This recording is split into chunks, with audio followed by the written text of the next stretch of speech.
Hello my witchy friends, welcome to the channel, or welcome back if you are a returning subscriber. My name is Sophie, I'm the Midwest Magician, and it is a very gloomy day here in the Chicagoland area, so I thought it would be fun to kind of just have tea together and chat about witchcraft. More specifically, I wanted to talk about kind of how convenience culture is impacting the witchcraft community. Is it taking the craft out of witchcraft? But before we dive in, like I said, I thought this would be fun to do over tea. So let me know which of these options you are choosing. I have ginger, I have butterfly pea flower, and I have peppermint. And you're not limited to just one. If you want to mix and match, you totally can. But let me know down in the comments which tea you are choosing, and I will be right back. I'm going to go brew these up for us. Okay, here you go. Be careful, it is hot. And I'm not sure if you're a lemon with your tea kind of person, but these will be sitting just right here. If you want to help yourself, feel free. I'm gonna let mine steep a little bit longer. I went with the butterfly pea flower. It's like a pretty blue. And when you add in lemon, it turns purple, which is crazy to me. And I did add some ginger to it as well. So I'm gonna let it steep for just a minute longer. But what really got me thinking about this specific conversation is just because everything at this time is kind of right at our fingertips. And I know for myself, I feel like it's kind of shifted in some areas from intentional to just convenient. So I thought I would open the door to kind of talk about it on a wider scale. And just as a disclaimer, I'm not making this video to necessarily call anybody out. I don't have anyone in mind other than myself and my own practice and just things that I've kind of observed within the community. So I hope that nobody is taking this as offensive or feeling like I'm talking about them in any way, shape, or form. Just kind of wanted to know what everyone thinks about how convenience culture is kind of impacting the way that we all practice witchcraft.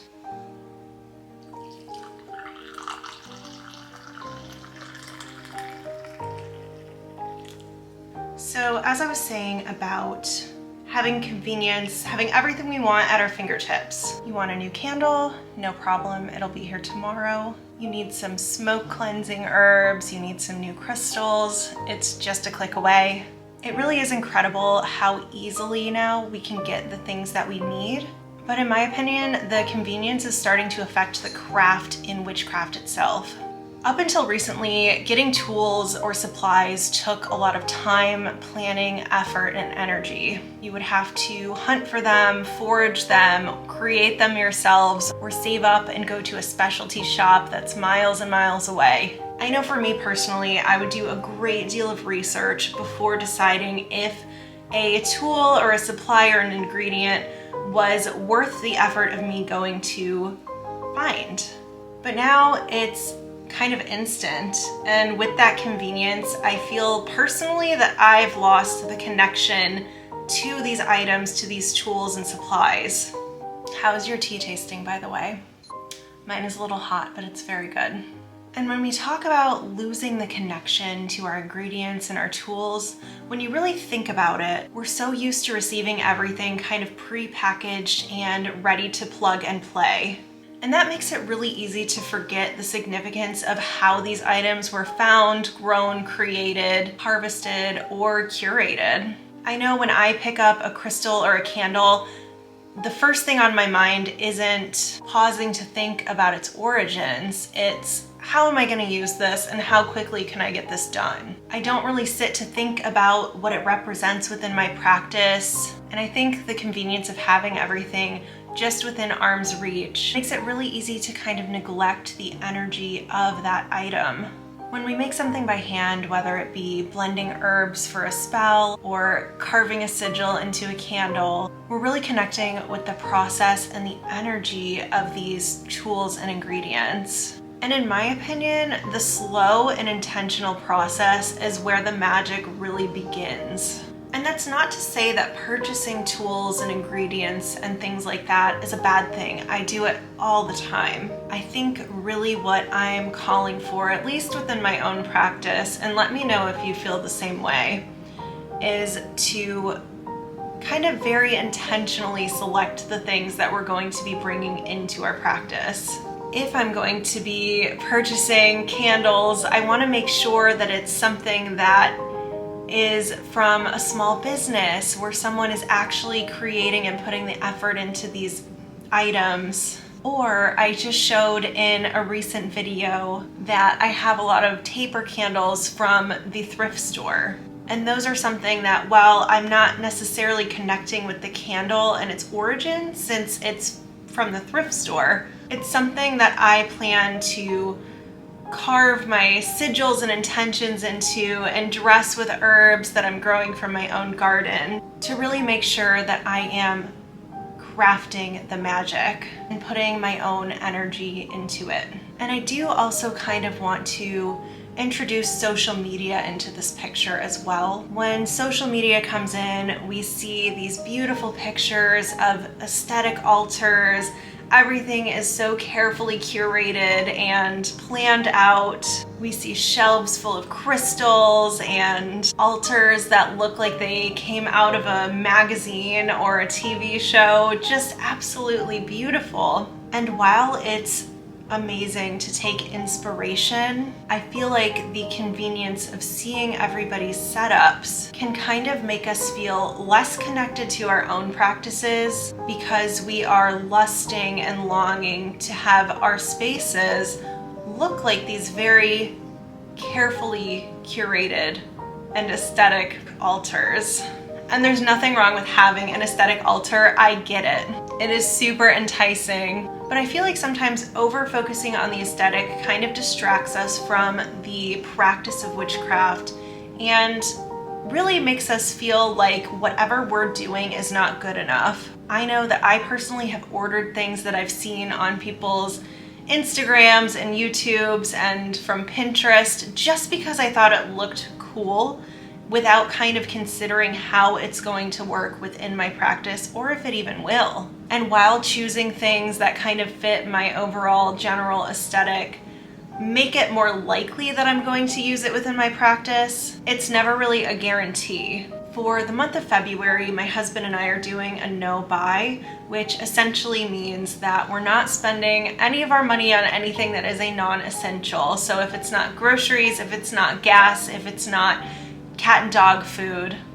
then we are going to be holding off on purchasing it for this month. And I have to tell you, for my own practice, this has been really hard for me. I see all of these beautiful tarot and oracle decks advertised on Instagram all the time, and I have been tempted several times already. It's only February 8th right now, and I've been tempted to put them in my cart and wait until March to check out. However, holding off on these purchases has kind of reminded me to shop for what I'm looking for within the things that I already have. And again, while it might look beautiful on my altar or my bookshelves, it's not necessarily something that I need for my practice. I also want to talk about losing our momentum. When everything is convenient and easy to get a hold of, it's really easy to lose momentum. I know personally, I get excited, I create a spell, I order all the things I need, and at that point, once I hit click and purchase, is when the momentum is gone. I get so wrapped up in writing these things and ordering and picking out all of the ingredients and the candles and this, that, and the other, that I wasted all of that energy on the purchase rather than just doing the working with the things that I already have. So by the time that the items arrive to my doorstep, I carefully tuck them away in the spaces that they would go in my altar, and I swiftly forget about them. Please let me know if that has ever happened to you. I hope I'm not alone, but I also kind of do hope I'm alone. The intention behind finding all of those things, the anticipation of the spell in and of itself, do spark creativity when you're in the planning mode.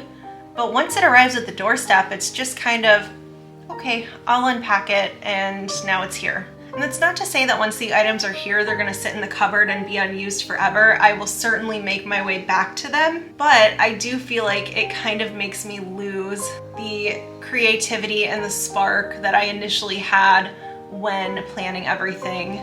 Let's not forget though that convenience culture does have its upsides. It makes witchcraft and practicing way more accessible for everybody, not just beginners. It helps people find and track down resources and ingredients that they're interested in. It makes it easier to find things that otherwise may have been very difficult to source, like rare herbs or different kinds of niche tools. And it's really helpful if you're living in a place that doesn't have a lot of access to metaphysical stores or different witchy shops. Let's be honest, the instant gratification, especially during the middle of a busy day or a tough week, can really be a mood booster. So I definitely don't want to demonize convenience culture by any means. Just to kind of pose the question of, is convenience culture taking the craft out of witchcraft? So how do we find the balance between the conveniences of modern life and a more traditional witchcraft practice? And do we even need to? In my opinion, it's all about intention. I don't think there's anything wrong with using modern day conveniences. I think moderation is going to be key as far as this goes. I think for me, the main thing is to bring mindfulness back to my personal practice. Maybe slowing it down a little bit, taking the time to really learn about the tools that I'm interested in, and taking the time to connect with them once I've found the right ones. I really want to focus on setting intentions before I go out searching for new tools, supplies, herbs, or materials to make sure that I am truly connected to the things that I'm bringing into my practice. I personally want to be really mindful and not let the ease of getting things online take away from the depth of my witchcraft journey. And again, I will be doing my very best to purchase things from small businesses, from independent creators.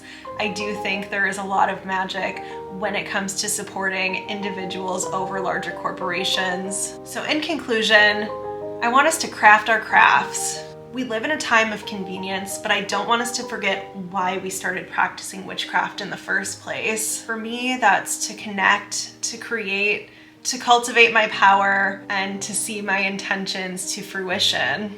So I want to know what your thoughts are. I want this to be a conversation. What do you think? Do you think that convenience culture has taken the craft out of witchcraft?